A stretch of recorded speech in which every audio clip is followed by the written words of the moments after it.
Hello दोस्तों, स्वागत है आप सभी का इस सेशन में। यहाँ पर हम जैब के retail banking and wealth management RBWM जो हमारा कंपोनेंट है उसके रिकलेक्टेड क्वेश्चन डिस्कस कर रहे हैं जो कि मई 2023 का जो एग्जाम था उसमें आए थे।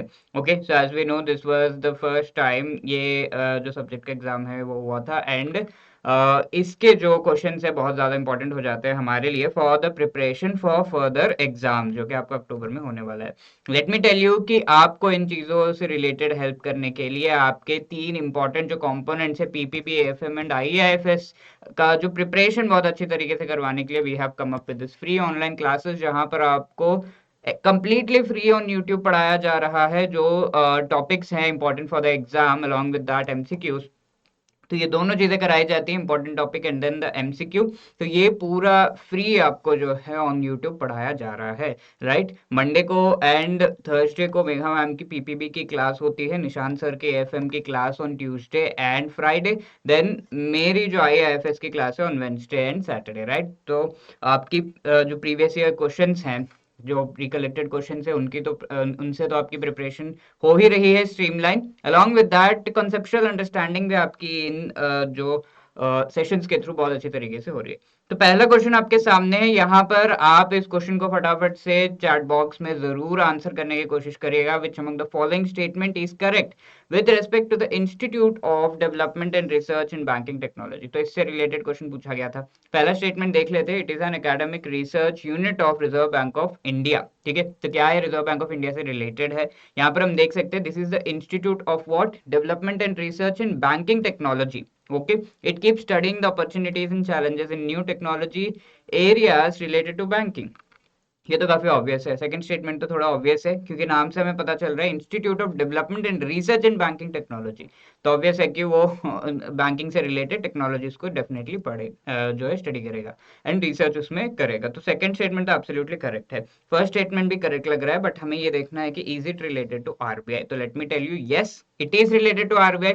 तो जिन्होंने भी सी जवाब दिया है दैट इज एब्सोल्युटली करेक्ट। पूरा आपको एक्सप्लेनेशन यहाँ पे दे दिया गया है। आगे हम बढ़ रहे हैं क्वेश्चन नंबर 2, फटाफट से इसको भी आंसर करने की कोशिश करिए। Which among the following statement is correct with respect to the steps in approval of retail loans. Retail loans के अप्रूवल में जो स्टेप्स लिए जाने हैं उनसे रिलेटेड यहाँ पर स्टेटमेंट दिए हुए हैं। पहला स्टेटमेंट क्या है, the application of the loan has to approach, applicant of the loan sorry has to approach the bank only. ठीक है, जहां भी ओनली है थोड़ा सा ध्यान से आपको वो आंसर करना होता है। सेकंड क्या है, the primary step is the verification of KYC documents of the loan applicant bank.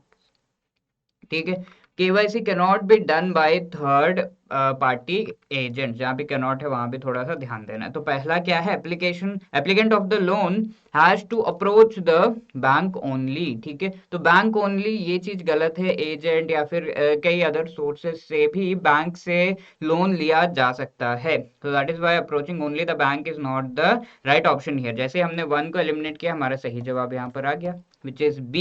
That means 2 and 3 are absolutely correct. The primary step is the verification of KYC documents. Absolutely. KYC, know your customer, जो ये process है that cannot be done by a third party agent. Absolutely. Bank के जो agents है उनके द्वारा ही किया जाना है. It cannot be outsourced. ठीक है, वो नहीं किया जा सकता है for the purposes of the loan. Loan के पर्पसेस के लिए कहा जा रहा है specifically. So that is why 2 and 3 B is the right answer, absolutely correct. जिन्होंने भी बी जवाब दिया है, बाकी लोग भी ट्राई करिए इस क्वेश्चन को आंसर करने के लिए। ठीक है, थर्ड क्वेश्चन आपके सामने है, which among the following is correct with respect to due diligence. तो ड्यू डिलीजेंस जो किया जाता है with respect to approval of the loan. ठीक है, हाउसिंग एंड व्हीकल लोन से रिलेटेड यहाँ पे पूछा गया है। राइट तो ये सारे आप देख रहे हो कि जो इंपॉर्टेंट हमारे एस्पेक्ट से हैं ऑफ रिटेल बैंकिंग उससे रिलेटेड क्वेश्चंस काफी ज्यादा पूछे गए हैं। फर्स्ट यहाँ पे स्टेटमेंट है, bank should verify whether the project has been duly registered under the real estate regulation and development act. RERA act के अंडर वो प्रोजेक्ट जिसके लिए भी लोन लिया जा रहा है that has been duly registered और नॉट। ये चीज तो चेक करनी होती है। राइट, तो वो कहा गया है, ऑब्वियस है। Banks cannot pre-approve properties to be processed on priorities. Let's say कुछ प्रॉपर्टीज है जिनसे रिलेटेड लोन को प्रायोरिटी बेसिस पे देना है। तो उन्हें प्री अप्रूव किया जा सकता है क्या? जो डेडलाइन दी गई है फॉर अप्रूवल उससे पहले अप्रूव किया जा सकता है क्या? नहीं किया जा सकता, ये कहा जा रहा है बाय दिस स्टेटमेंट। ठीक है, in case of vehicle loans the invoice is collected from the authorised dealers. तो इनवॉइस जो है व्हीकल लोन्स की अगर हम बात करें, तो जो भी व्हीकल लोन्स ले रहे हैं तो ऑथराइज डीलर्स से कांटेक्ट करके उनसे इनवॉइस लिया जाता है कि कितना है, एंड उसके बेसिस पर ही आपको लोन मिलेगा आगे। Is that correct? तो पहला स्टेटमेंट तो काफी ऑब्वियस है, जो भी प्रोजेक्ट्स हैं उन्हें इंडिया में ड्यूली रजिस्टर किया जाना होता है अंडर रेरा, एंड इस चीज को चेक करना होता है बैंक को कि has it been registered, because RERA act जो है दिस इज समथिंग जो रियल एस्टेट सेक्टर से रिलेटेड सारे रूल्स नॉर्म्स और लॉज जो है लेकर आ रहा है। ओके, सारे रेगुलेशंस लेकर आ रहा है। Second statement is banks can not pre approve properties to be processed on priority, यानी कि कुछ प्रॉपर्टीज से रिलेटेड लोन जो है ऑन प्रायोरिटी देने का काम बैंक नहीं कर सकता। Obviously bank can do that. ठीक है, बैंक कुछ प्रॉपर्टीज को ऑन प्रायोरिटी लोन दे सकता है, that is in certain cases, right? तो bank can do that. Second statement is not correct, जैसे ही हमने वो एलिमिनेट किया, we have our answer which is C. In case of vehicle loans, the invoice is collected from the authorized dealers, absolutely। ठीक है, authorized dealer जहां से जो व्हीकल लिया जा रहा है वहां से आप जो बैंक है वो इनवॉइस लेगा, and then it will approve the loan. 1 and 3 are correct, तो C is the right answer. ये सारे एक्सप्लेनेशन आपको यहाँ पे दे दी गई है। ड्यू डिलिजेंस एक्चुअली होता क्या है? KYC verification, pan number verification, verification of income documents, report credit report verification होता है, हाउस विजिट होता है रेजिडेंशियल एड्रेस के लिए, टेलीफोनिक वेरिफिकेशन, ये सारी चीजें जो हैं होती हैं ड्यू डिलिजेंस में। वेरिफिकेशन, इंस्पेक्शन रिमूवेबल प्रॉपर्टी का, और भी प्रॉपर्टी सिक्योरिटी डॉक्यूमेंट्स हो गए, बैंक्स लीगल एडवाइजर के थ्रू वेटिंग किया जाता है। ऑल्सो हाउस सोसाइटी ऑफिस वगैरह का जो है इंस्पेक्शन किया जाता है, वेरीफाई किया जाता है कि every detail given is correct और not, that is due diligence. Which among the following statement is correct with respect to fixed obligation to income ratio? तो बैंक्स को लोन देते समय fixed obligation to income ratio को ध्यान में रखना होता है, whether this person is eligible for availing the loan or not, इससे रिलेटेड। तो यहाँ पर अगर हम देखें, it is the ratio of the operating expenses to bank of a bank to its income. तो एक बैंक का जो भी ऑपरेटिंग एक्सपेंसेस है वो पूरे कंप्लीट जो इनकम है उसका कुछ पोर्शन होगा। 100 रुपए इनकम है तो उसमें से एक्सपेंसेस आपके 10 रुपीज होंगे। तो ये जो रेशियो आ रहा है इज इट दैट? ठीक है, ये रेशियो है क्या? 10% का जो आ रहा है ratio, is it called fixed obligation to income ratio? क्या ये सही है? It is the ratio of the working capital of a bank to its income. तो वर्किंग कैपिटल ऑलमोस्ट सिमिलर हो गया ऑफ ऑपरेशनल एक्सपेंसेस। तो क्या ये जो टर्म है सही टर्म है? It is the ratio of minimum net take home pay maintained after all the deductions including loan repayment made। ठीक है, तो ये रेशियो है मिनिमम नेट टेक होम पे, यानी कि 10,000 किसी की सैलरी है, इसमें से वो लोन में 1,000 दे दे रहा है, और भी बाकी जो है लायबिलिटीज है उनके जिस पर उन्हें मंथली जो है पैसे चुकाने होते हैं उन पे लेट्स से 5,000 दे दे रहा है। तो मिनिमम टेक होम कितना? 4,000 हो रहा है out of the entire income that is 10,000। तो दैट इज 40%, राइट? तो इज इट दिस? ये पूछा जा रहा है। It is the ratio of the assets to liabilities of a bank. तो यहाँ पर एक चीज वेरी क्लियर है, 3 ऑप्शंस में आपको बैंक दिख रहा है और एक में नहीं दिख रहा है। तो FOIR एक्चुअली किस चीज से रिलेटेड है वो भी अगर आपको पता है तो you can answer this question. This is related to a person, किसी व्यक्ति के इनकम से रिलेटेड है, उस व्यक्ति के इनकम एंड उस व्यक्ति के फिक्स्ड ऑब्लिगेशंस क्या है, राइट? तो उससे रिलेटेड है कि एवरी मंथ उन्हें कहाँ कहाँ पर पैसे लगाने होते हैं, what are the fixed obligations. तो उससे रिलेटेड है, it is not related to anything with respect to the bank. ठीक है, इस वजह से एब्सोल्युटली आई गेस अब आपको आंसर पता चल गया होगा। You can let me know in the chat box. Yes, C is the right answer. ठीक है, किसी भी पर्सन के इनकम में से फिक्स्ड ऑब्लिगेशन कितना है, that is the right answer. Minimum take home कितना है फिक्स्ड ऑब्लिगेशन हटाने के बाद, यानी कि जो डिडक्शन एक्चुअली उस सैलरी में से कंपल्सरीली डिडक्ट होंगे उनको हटाने के बाद जो रेशियो आ रहा है दैट इज दिस। ठीक है, FOIR।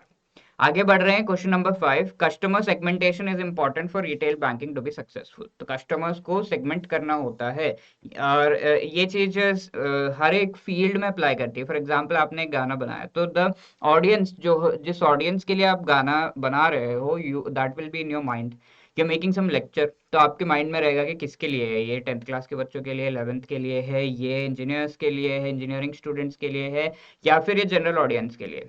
तो वो segmentation is really required. Bank also has to segment the customers, और ये सेगमेंटेशन जो किया जाता है that is going to help bank की ईच एंड एवरी कस्टमर को in a specific and customized manner में वो जो भी प्रोडक्ट्स है उसके वो एक्सपोज कर सके to that. It is done based upon which of the following criteria. तो ये सेगमेंटेशन की क्राइटेरिया क्या होती है? फॉर एग्जाम्पल मैंने कहा आपको टीचिंग का लेट्स से लेक्चर बन रहा है, तो उसमें सेगमेंटेशन क्या कर रहे हैं हम कि कौन किस स्टेज ऑफ स्टडी में है।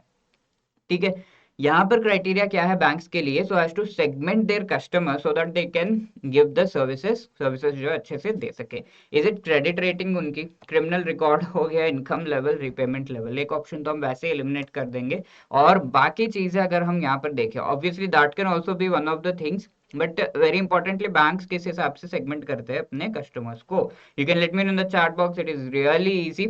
Yes, the correct answer is C, income level के बेसिस पर सेगमेंट किया जाता है कस्टमर्स को। मास मार्केट हो गया, मास अफ्लुएंट हो गया, जिनका लैक्स में पेमेंट है, 2 to 10 lakhs का पेमेंट है तो मास मार्केट हो गया।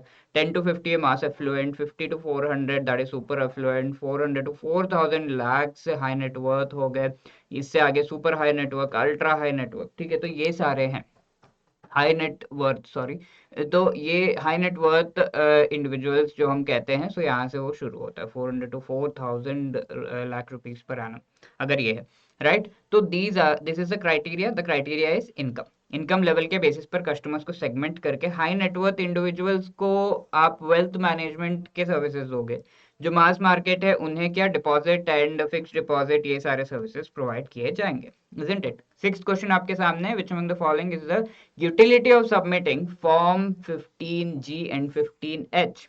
ठीक है, तो इनकम टैक्स से रिलेटेड है ये, एंड इनकम टैक्स से रिलेटेड यहाँ पर पूछा गया कि फॉर्म 15G एंड 15H को सबमिट करने की यूटिलिटी क्या है। ओके, रियली इंपॉर्टेंट एक फंक्शन है इन दोनों फॉर्म्स का, एंड वो फॉर्म कब यूज किया जाता है? Is it for informing IT department that a company is exempt from corporate tax? It is for informing IT department that a person is exempt from tax deducted at source, getting exemption of e-way bill on GST पे e-way bill की exemption या none of the above।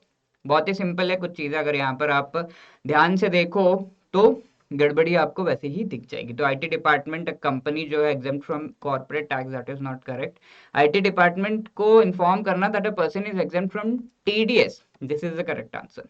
ठीक है, यहाँ पे दरअसल form 15G 15H जो है ये फॉर्म सबमिट करके आप TDS से अपना जो भी let's say fixed income FD है या फिर जो भी इनकम है, टाइप्स ऑफ इनकम उसमें दिया हुआ है, एंड उनको अगर आप एग्जेम्प्ट करवाना चाहते हो फ्रॉम TDS, एंड ऑब्वियसली ये टैक्स लिमिट से नीचे है आपकी इनकम, तो then you will do that. तो ऐसा जब एग्जेम्पशन से रिलेटेड फॉर्म आप फिल करोगे, देन बैंक जो है वो आपका एट द सोर्स डिडक्ट नहीं करेगा, TDS डिडक्ट नहीं करेगा when you are filling this form, right. तो ये form actually helps in informing IT department that a person is exempt from tax deducted at source. TDS से आपका income जो है वो एग्जेम्प्टेड है। तो 60 ईयर्स से लेस के जो पीपल है उनका 2.5 लाख तक एग्जेम्प्टेड है, 60 और 80 के बीच सीनियर सिटीजन का 3 लाख तक है, एंड 80 से ऊपर सुपर सीनियर सिटीजन जो है 5 लाख तक का एग्जेम्पशन उन्हें मिलता है, right, on their income from these sources, जो कि मोस्टली हमारे जो फिक्स्ड डिपॉजिट वगैरह होते हैं। आगे बढ़ते हैं, question number 7, which among the following statement is correct with respect to white label ATMs? ठीक है, व्हाइट लेबल ATMs क्या होते हैं? ATMs हम जानते हैं जहां से हम पैसे निकालते हैं, इनके टाइप से, and one of the type is white label ATM। तो व्हाइट लेबल ATM का क्या मतलब है? These ATM setup and owned by non bank entities होते हैं, but they are operated by banks. ये नॉन बैंक एंटिटीज के द्वारा सेटअप एंड ओन होते हैं, but they are operated by the banks, is that correct? They provide banking services to the customers of banks in India based on the debit cards issued by banks. ठीक है, although ये banks हो या फिर किसी भी entity के द्वारा एस्टेब्लिश किए गए हों, बट वो बैंक से इशू किया गया डेबिट कार्ड को यूज करते हैं so as to provide the services, is that correct? तो व्हाइट लेबल ATMs होते हैं जो कि सेटअप किए जाते हैं by non bank entities. For example Muthoot finance, उन्होंने सेटअप किया है बैंक अपना, सॉरी एटीएम अपना, तो साथ के साथ वो उसे ओन करते हैं एंड ऑपरेट भी करते हैं। इट इज नॉट दैट कि ऑपरेट बैंक्स कर रहे हैं, तो that is being operated by non bank entities only. Yes, इनके लिंक्स होते हैं with the banks, obviously non bank entities को बैंक्स के साथ लिंक रखना पड़ता है, and one of the link is to issue debit card. ठीक है, डेबिट कार्ड, क्रेडिट कार्ड, ये सारी चीजें भी इश्यू कर सकते हैं। जो भी पार्टनर बैंक है उनके डेबिट कार्ड, क्रेडिट कार्ड वो इश्यू करते हैं, एंड उस डेबिट कार्ड के यूज से आप उस एटीएम में जाकर पैसे निकाल सकते हो। So that is the thing. The white label ATMs actually set up, owned and operated all of them by the non-banks only. So ये statement गलत है, second statement is correct. So B will be the absolute correct answer here. I hope that is absolutely clear. Eighth question देखिए, which among the following is or the prerequisites for success of retail banking? Retail banking के success किन किन चीजों पर dependent होता है, ये चीज पूछी गई है इन द एग्जाम। ठीक है, first option is presence of an efficient delivery mechanism, obvious. Direct banking, तो डायरेक्ट बैंकिंग क्या होता है, we are providing service for interacting directly with the banking. Mobile banking हो गया, आपका इंटरनेट बैंकिंग हो गया, यूपीआई पेमेंट्स हो गए, राइट। डायरेक्टली आप इंटरैक्ट कर सकते हो obviously with the help of internet and various other phones end devices. ठीक है, इवन आपके एटीएम हो गया, पीओएस डिवाइसेस हो गए, ये सब डायरेक्ट बैंकिंग का पार्ट है। Scoring models for assessing the credit worthiness, तो क्रेडिट वर्थिनेस असेस करके ही बैंक जो है सही तरीके, सही पर्सन को, सही ऐसा पर्सन जो कि डिफॉल्ट नहीं कर रहा है उन्हें लोन देगा, isn't it? That is the thing.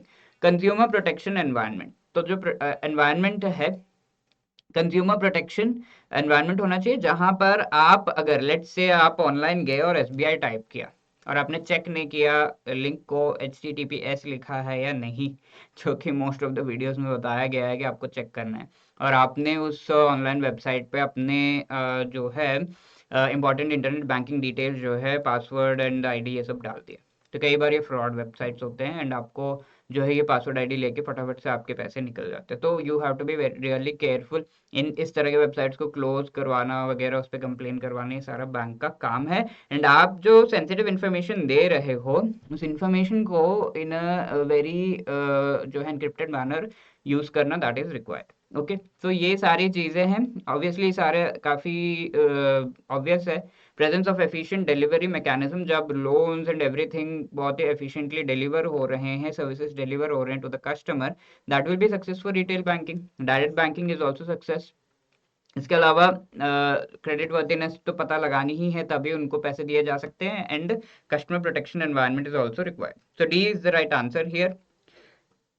Sorry, इसकी जिन्होंने भी डी किया that is absolutely correct. Even pricing, product appropriateness, right, ये सारी चीजें भी सक्सेस का पार्ट है कि सही कस्टमर को सही प्रोडक्ट जो है दिया जाए, प्राइसिंग सही दिया जाए। इसके साथ कंज्यूमर प्रोटेक्शन एनवायरनमेंट ये सब हम देख चुके हैं। तो 9th क्वेश्चन आपके सामने, which among the following is correct with respect to mutual funds? Mutual fund से रिलेटेड स्टेटमेंट्स यहाँ पे, it is an investment tool where funds are collected from different interested investors and are invested in securities. यहाँ पर एक indication दिया जा रहा है कि आपकी एक पोर्टफोलियो बनती है। म्यूचुअल फंड्स का मतलब क्या है, आपने कहा कि मैं इतने पैसे 400 रुपये मुझे लगाने हैं और मुझे इतना चाहिए income, let's say 500 at the end मुझे मिलना चाहिए। तो जो म्यूचुअल फंड है वो कहेंगे ओके सर, और वो अलग अलग जगह पर शेयर्स में, बॉन्ड्स में, इस तरीके से आपके पैसे जो है लगा देंगे, एक पोर्टफोलियो बनेगी आपकी, इस शेयर में, इस बॉन्ड में, इस तरीके से आपका इतना इतना पैसा लगा हुआ है। तो उस पोर्टफोलियो को में आप देखोगे कि अलग अलग सिक्योरिटीज में ये फंड्स जो है डाले हुए हैं। तो इस चीज से तो आपको समझ में आ गया होगा कि पहला स्टेटमेंट सही है या नहीं। Portfolio managers maintain a structured portfolio to match the investment objective. सब दूसरा स्टेटमेंट भी आपको समझ में आ गया होगा। So you can let me know the answer in the chat box और in the comment section. Yes, C is the right answer. दोनों स्टेटमेंट्स करेक्ट है। म्यूचुअल फंड्स का काम ही यही है कि आपके एक पोर्टफोलियो बनाना। Okay, the explanation is given.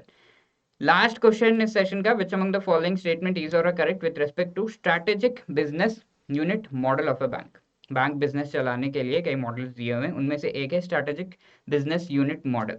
तो इसमें एक स्ट्रैटेजिक बिजनेस यूनिट, अलग अलग स्ट्रैटेजिक बिजनेस यूनिट्स को एस्टैब्लिश किया जाता है। These are related to establishing certain units within the bank. It is the process of dividing an organization in terms of the functions various teams perform. ठीक है, in terms of the functions various teams perform, ये चीज दिया हुआ है पहला statement. SBUs can be defined as profit centers which focus on product offering and market segment. ठीक है, तो ये प्रॉफिट सेंटर्स है जो product offering and market segment पर डिपेंड करता है। ओह, काफी कंफ्यूजिंग इजंट इट। तो स्ट्रैटेजिक बिजनेस यूनिट है जहां पर आपके बैंक के अंदर, let's say this is the bank, तो उस बैंक के एक तो पर्सनल यानी कि बैंक के लेवल पर कुछ इंटरेस्ट होंगे, दूसरा नेशनल लेवल पर कुछ इंटरेस्ट होंगे। ओके, इन चीज़ों को ध्यान में रखते हुए, मेनली पर्सनल लेवल पर जो बैंक के इंटरेस्ट है उनको ध्यान में रखते हुए, फॉर एग्जांपल प्रॉफिट इतना आना चाहिए, इस सेगमेंट में हमें जाना है। Like regional rural bank can not think कि बहुत लार्ज प्रॉफिट मर्चेंट बैंकिंग से कर लो, या फिर कोई urban cooperative bank can not think कि बहुत लार्ज प्रॉफिट में फॉरेक्स में इन्वेस्ट जो है पैसों का लेन देन करके कर लो। They can not think, that is not their strategic business idea, right. तो दे हैव टू कीप कि उन्हें देखना होगा कि कौन से बैंक टाइप है हमारा, और उसके हिसाब से हमारे strategic and important areas of areas जहाँ पर हमें ग्रो करना है वो क्या है, उसके हिसाब से वो यूनिट्स बनाते हैं। फॉर एग्जाम्पल SBI, उन्होंने फॉरेक्स यूनिट बनाया, स्ट्रेटेजिक बिजनेस यूनिट फॉरेक्स का। उन्होंने बनाया मर्चेंट बैंकिंग का, वो सारे क्योंकि यूनिवर्सल बैंक है, they take up everything, retail banking से रिलेटेड बनाया एक यूनिट। तो that is the way how it functions. इसमें आप देख रहे हो कि जो भी स्ट्रैटेजिक उनके जिस एरिया में उन्हें जो है आगे बढ़ना है, उसके हिसाब से वो ये यूनिट्स बनाते हैं। It is not based upon functions जो अलग अलग टीम्स कर रहे हैं। Okay, that is a different kind of model. तो यहाँ पर based upon the strategic interest जो बैंक के हैं, उसके बेसिस पर ऑर्गेनाइजेशन की डिविजन जब होती है, that is called strategic business unit. So this is wrong.